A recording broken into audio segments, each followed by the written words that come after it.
நம்முடைய வீடுகளை கட்டும் பொழுது தமிழகத்தில் உள்ள பல ஊர்களில், வட இந்தியாவில் உள்ள சில ஊர்களிலேயும் அந்த ஊர் பள்ளிவாசலுடைய மினாரா இருக்கு இல்லையா, அதுக்கு மேலே வீடு கட்டக்கூடாது என்று நம்பிக்கை இருக்கிறது.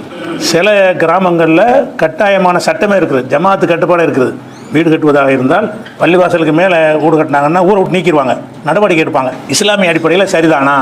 பள்ளிவாசல்னால் மினாராவை சொல்கிறாங்க. பள்ளிவாசல்னு சொன்னால் 2 மாடி ஒரு 20 30 தான் இருக்குது. அவங்க சொல்வது எதை சொல்கிறாங்கன்னு கேட்டால், பள்ளிவாசலுக்கு மேலே உயரமாக கட்டப்படக்கூடிய அந்த மினாரா தான் அளவு அப்படின்னு சொல்கிறார்கள்.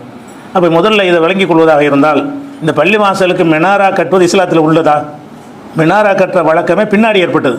நபிகள் நாயகம் ஸல்லல்லாஹு அலைஹி வஸல்லம் அவங்களுடைய மஸ்ஜித் நபவிக்கு அவங்க இருந்த காலத்திலையும் 4 ஹலீஃபாக்களுடைய காலத்திலையும் மினாரா கிடையாது.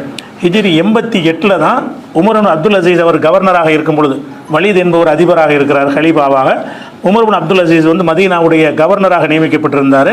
அவருடைய ஆட்சியில் தான் மஸ்ஜித் நபவியில், ரசூலுல்லாஹ்வுடைய பள்ளிங்கிறோம்ல, அந்த பள்ளிவாசலில் 4 முனைகளையும் 4 மினாரா கட்டினார். அதான் முதல்ல மினாரா கட்டுற வழக்கமே 88 தான் வருது, ஹிஜ்ரி 88.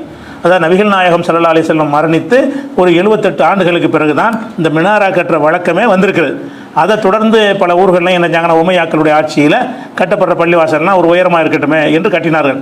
அது தடை செய்யப்பட்டது கிடையாது, ஒரு அடையாளத்துக்காக கட்டலாம். பள்ளிவாசல் எங்கே இருக்குது என்று தூரத்திலிருந்து அறிந்து கொள்வதற்காக வேண்டியும், பள்ளிவாசல் சொல்லப்படுற பாங்கு, அப்போ மைக்கெல்லாம் கிடையாதுல்ல, அந்த பாங்கு சத்தம் அதிகமான தொலைவுக்கு செல்வதாக இருந்தால் உயரமாக இருந்தால் தான் அது நல்லா இருக்கும் என்ற நோக்கத்தில் மினாரா கட்டினாங்க. அந்த நோக்கத்துக்கு மினாரா கட்டுவது தவறு கிடையாது என்றாலும், அது இஸ்லாத்தினுடைய அம்சமாக அது இல்லைங்கும்போது, அது ஒரு மனிதனுடைய கற்பனையில் தான் அந்த மினாரா உண்டாயிருக்குன்னு சொல்லும் பொழுது, அதுக்கு மேலே வீடு கட்டக்கூடாதுன்னு சொல்ல இவங்க யார்? ஒரு மனிதர்கள் எடுக்கக்கூடிய ஒரு முடிவின் அடிப்படையில் எல்லா மனிதனுடைய முடிவை மாற்ற நினைப்பது இஸ்லாத்துக்கு எதிரானது. அதனால் பள்ளிவாசல் மினாராவுக்கு மேலே வீடு கட்டினாலும் தப்பு கிடையாது. மினாராங்கிற ஒரு கணக்கே கிடையாது. மினாராவுக்கு மார்க்கிறதுக்கு சம்பந்தம் அனுமதிக்கலாம், தப்புன்னு சொல்ல முடியாது. அது அனுமதிக்கலாமே தவிர மினாரா தான் அந்த அளவுகோல். இன்னும் சொல்ல போனால், அல்லாஹ் ஒரு விஷயத்துக்கு ஒரு அளவுகோல் போட்டு தந்திருந்தான்னு வைங்க, அதை மீறக்கூடாதுன்னு சொன்னாலாச்சும் ஒரு லாஜிக் இருக்குது. அல்லாஹ் காபத்துல்லாவுக்கும் மற்ற எதுக்காச்சும் மினாரா போட்டு தந்தானா?